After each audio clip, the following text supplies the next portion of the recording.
नमस्कार, कसे आहात? मी विशालची नवरी गौरी बांदेवडेकर. आज आपण पितृपक्षाबद्दल बोलूयात. नुकतेच गणपती बाप्पा त्यांच्या गावी गेले आहेत आणि त्यांच्या माता म्हणजे आपल्या सर्वांच्या दुर्गा माता यांचं आगमन होणार आहे. श्रावण भाद्रपद महिन्याच्या सणांची सर्व सजावट आवरून आता आपण येणाऱ्या आश्विन महिन्याच्या सजावटीला लागलो आहोत. बाहेर निसर्गाचंही तेच चाललं आहे पहा.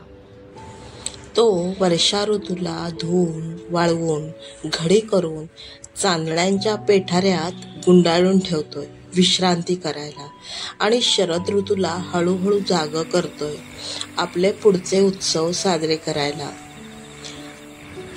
बाप्पा गावी गेलेत की 15 दिवसांनी त्यांच्या आईला पाठवून देतात.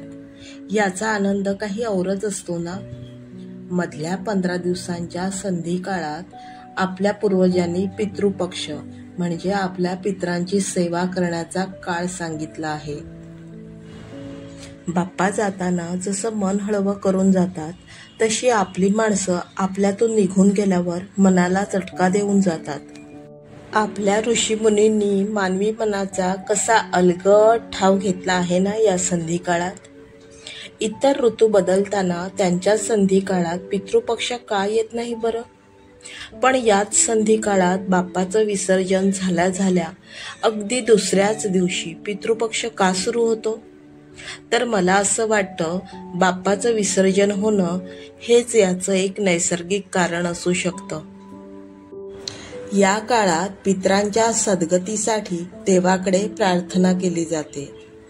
आपल्या पितरांसाठी पिंडदान, कावळ्याला अन्न, दानधर्म वगैरे विधी शास्त्रात सांगितले आहेत. गायीपासून ते किडमुंगीला सुद्धा या काळात विशेष मान आहे.